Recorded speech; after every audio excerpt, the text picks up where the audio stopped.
My wife wanted to open our marriage. Now, I have a new lover, and she regrets everything. She cut off her friends, left her job, and started showing up at my house like nothing ever happened. Never once did I think I would get to this point, but here we are. My wife and I have been together for 10 years, but married for 8. We met in college and were each other's first and only. I honestly thought we had a unique and beautiful relationship because of that, but it appears it was just me. Some time ago, my wife began working at a new company. At first, she found it difficult to fit in because she's always been reserved, but after encouragement from me, she made friends with a group of girls. Some were single, some divorced, and others dating but not married. I was glad she had friends, but then she started going out for drinks all the time. She got into partying, and I noticed the change in her right away. She started coming home later and later, and we stopped being close. I didn't want to be that husband who tried to control her, but I couldn't help feeling left behind. Then her company got a new manager. My wife and her friends really liked him. She started mentioning him, at first just in passing, then all the time. It wasn't just about work anymore either. When I asked her about it, she shrugged it off. That's when she started asking if I regretted not having more experience with women. I told her no, she was all I ever needed, but she looked sad and quickly changed the subject. Then, out of nowhere, she brought up an open marriage. She said she didn't want to lose me, but didn't want to have regrets either. I was floored. I asked if this had anything to do with the manager, and she denied it, but her answer didn't sit right with me. Still, I didn't want to force her into anything, so I reluctantly agreed. That's how it started. She went on dates, had one-night stands, and after a while, she was basically in a relationship with the manager. I tried to go out too, but it never felt right, so I mostly stayed home. My wife would check in on me, ask if I was okay, but nothing changed. I started to feel like I was disappearing. Then I met someone. She just moved here from South Korea, and she was different from anyone I'd ever met. We clicked right away. We started seeing each other, and for the first time in a long time, I felt alive again. She made me feel wanted. My wife noticed, but at first she thought it was cute. As things got more serious, she started to change. She came home early, made dinner, dropped by my work with lunch, and tried to be close again. But for me, something had changed. I barely went along with it, and when I did, it was just to get it over with. One night, I asked her what brought all this on. She said she wanted to show me she loved me. I couldn't help but laugh. I asked her about her friends, her manager, all the nights she was out. She didn't answer. She went to bed in tears. The next day, she said she wanted to close the marriage. She told me she regretted everything and wanted us to focus on our relationship again. She finally admitted her friends had planted the idea. The manager encouraged her. It was thrilling for a while, but she realized it cost her too much. She said she never needed to compare, that what we had was special, but now she felt like she'd killed our marriage. I told her I wasn't sure I could see her as my wife again. She broke down and cried. I just held her as she cried herself to sleep on the couch. After that, she quit her job, cut off her friends, and stopped seeing the manager. But I didn't cut off my lover. I wasn't ready to let go of the one person who made me feel good about myself. We went to therapy. My wife confessed everything. Her friends egged her on, the manager flirted, and she convinced herself it was harmless. She swore nothing physical happened until after we opened the marriage, but finally admitted they'd done things that weren't technically sex. That hit me hard. She fell apart in front of the counselor. Later, I asked her what made her see the manager for what he was. She said she overheard him talking about her to a coworker, bragging about how easy it was. She realized she'd just been a distraction to him. She said she never stopped loving me, but it didn't make the hurt go away. She begged me to start over somewhere new, but I said I needed time. When we got home, I started packing. She got a call from one of her old friends who was in tears. Turns out, after my wife left her job, the friend hooked up with the manager too, and now she had a pregnancy scare. Her boyfriend found out, everything exploded, and it was all because she was curious about the experience. I've been staying in an apartment ever since. I've also seen a divorce lawyer at my brother's recommendation, just to be safe. As of now, I am not really willing to fight for this marriage, and it seems my wife can sense it. Before I left, she tried to initiate intimacy, but when I refused, she yelled and asked, "What does your lover do for you that I can't?" I didn't respond. I shook my head and told her, "If you still can't tell after all that's happened, then it's clear where our marriage is headed," and left. After I moved out, it was like someone set off a bomb in our social circle. My wife's story spread fast, but no one ever got it right. Every version made it messier. Her old company turned into a rumor mill, with everyone trying to guess who did what. I found out later that the HR department even called my wife in to question her about inappropriate relationships. She told me about it in a shaky voice one night over the phone. Apparently, she'd been named in an official complaint, and the manager was already under investigation for other things. Soon, her so-called friends started dropping her. Kim and another friend, Tara, were the first to go silent. Tara blocked my wife on everything. Kim sent me a long message, basically begging me to make sure she didn't get thrown under the bus. "I never slept with anyone at work," she said. "I didn't even want to go out drinking most of the time. Your wife just changed." At the same time, the manager started turning on everyone. He told HR that he was being harassed by my wife, that she'd made up the whole story about them being together. It didn't work. A couple women came forward to say he'd tried similar things with them. The department split into factions. One group said my wife was a victim. The other said she ruined everything by not keeping her private life separate from work. On my side, things weren't much better. Old friends texted me weird half questions like, "Hey, did you really tell her to do all that?" Or, "Man, I heard some wild stuff. Hope you're okay." Even my mom called asking what was happening after she heard something at church. For weeks, I found myself defending my reputation to people who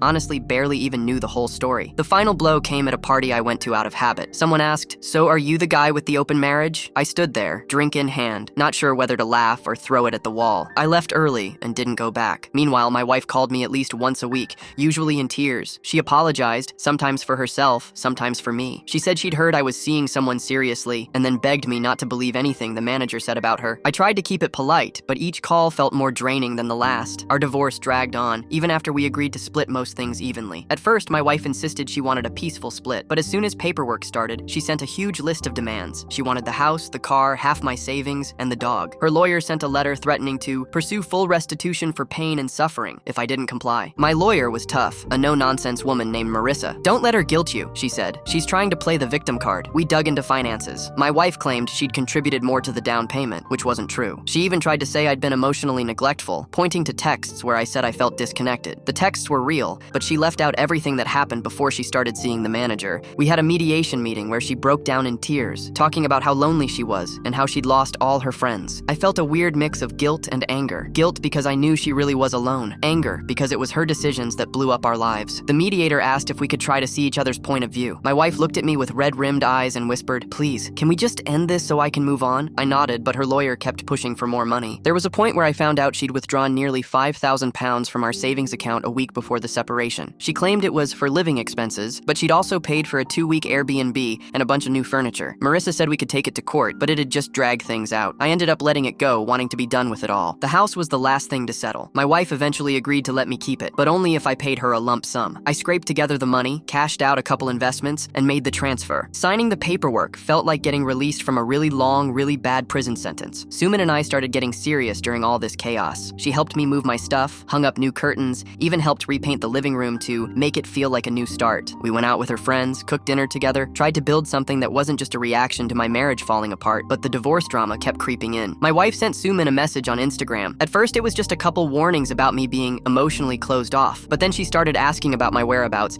even hinting that Suman should be careful. Suman showed me the messages. She laughed them off, but I could see it bothered her. Things came to a head one evening when Suman and I were at dinner and my wife called. She was crying and said she'd just seen a photo of us online and couldn't believe how fast I'd moved on. I apologized, but she didn't want apologies. She just wanted me to listen. I hung up, feeling like I just betrayed both women at once. After that, Suman started pulling away a bit. She asked if I needed closure with my wife, or if maybe I wasn't ready to move forward. I told her I was, but I think she could tell I wasn't always sure. She admitted she felt weird being the other woman, even though I'd been honest from the start. I tried to keep my life with Suman separate, but it was like my past wouldn't let me. I got a call from my ex-wife's mother, who basically told me I'd destroyed her daughter's life. I said I was sorry, but she hung up before I could say anything else. Suman asked if she should move out until things cooled off. I begged her not to. We compromised. She stayed, but we both agreed to take things slow. About a month after the divorce was finalized, my ex-wife's life kept spiraling. She lost her job in the city after her old manager tried to paint her as a troublemaker. She called me one night, absolutely wasted, and begged me to help her find a new job. "No one will talk to me. They think I'm crazy or toxic," she said, sobbing. I told her I couldn't help and hung up, feeling sick for hours. Sumin, meanwhile, started getting offers for jobs in other cities. She asked if I'd move with her. The thought of leaving it all behind was tempting. We talked late into the night about starting over somewhere else. I told her the truth. "I'm scared. I don't want to run away, but I don't want to keep living in the shadow of this mess." She hugged me and said she'd wait for my decision. My ex tried one last tactic. She threatened to go public with our story on social media, claiming I was abusive and that the whole open marriage was my idea. I called Marissa, who said we could file a cease and desist if she tried. In the end, she never did. Maybe she realized how little sympathy she'd get, or maybe she just ran out of energy to fight. After the divorce settled, I thought things would finally calm down. They didn't. It started with a vague tweet. Something about married men who gaslight their wives into open marriages then play victim. It got a couple thousand likes. At first, I didn't even know it was about me. But then Kim reposted it with a "some people need to read this" caption. And then Tara liked it. That's when I knew. Next came the TikTok video. A girl from their old office made a post titled, "What happens when work friendships go too far?" She didn't name anyone, but she used phrases like corporate affair, emotional manipulation, and collateral damage. The comment section went wild. Someone must have connected dots because within a day, people were mentioning Sumin by name. Sumin ran a small art studio online. Nothing crazy, just handmade pieces, mostly local stuff. Her business profile started getting weird comments. Some called her a homewrecker. Others asked how it felt to be the upgrade. One said, "He'll cheat on you too once he's bored." She laughed it off at first. Then she started turning off comments entirely. One night, I walked into the kitchen and found her deleting DMs with this tired look on her face. I asked if she was okay. She shrugged and said, "Yeah, just noise." But I knew it wasn't. It all came to a head when her mom called her from Korea, crying, asking why strangers were messaging her on Facebook about Sumin stealing someone's husband. That was the first time I saw Sumin cry over all this. She didn't sob. She didn't scream. She just sat there at the dining table with her face in her hands and whispered, "I didn't ask for any of this." I felt helpless. I dragged her into this mess. And even though I didn't post anything, didn't say anything public, it was still my story that people were twisting. I tried defending her in a couple threads, but it just made things worse. One person screenshotted my comment and posted it with classic gaslighter behavior. I started getting angry at everyone. At Kim, at that co-worker, at myself. I even considered messaging my ex to ask if she told anyone, but I didn't. I knew she hadn't. This wasn't her doing. It was just the fallout of a bomb we'd both helped build. Suman started staying at her studio longer. Some nights she didn't come home until 11. I asked her if she needed space. She said no, but she didn't say yes either. I started sleeping on the couch just in case. One morning, I got a text from her. Just 3 words. We need space. And that's when it really hit me. No matter how much I wanted to believe the past was over, it was still very much with us. And it wasn't just mine anymore. It was hers too. We didn't fight when she packed her bag. We didn't cry. She folded a couple sweaters, grabbed her toothbrush, and said she was going to stay with a friend. I asked if she wanted help carrying her suitcase. She said she could manage. That night, I sat on the floor next to the bed, just staring at the dent in the pillow where her head used to be. I wanted to call her. I didn't. The next morning, she texted and asked to meet for coffee. She picked a place halfway between her studio and the apartment. It was small and quiet. We sat by the window. I tried to smile. She didn't. She said, I love you, but I feel like I'm constantly walking in your ex-wife's shadow. I didn't know what to say. I just sat there, hands wrapped around a cup that had already gone cold. She kept talking. Everywhere we go, it's somewhere you two used to go. Every time someone mentions your name online, I'm dragged into it. I didn't sign up for this. I thought we were building something new, but it feels like I'm just the person helping you survive the fallout. I told her I understood. She nodded like she appreciated the effort, but she also knew I didn't fully get it. We agreed to take a weekend apart, not as a breakup, just time. After she left, I wandered into the closet and found a box I hadn't opened since the move. Inside were a bunch of old receipts, a few photos, and a restaurant menu from the place where my ex and I had our 5th anniversary. I sat on the floor for a while, just holding the menu,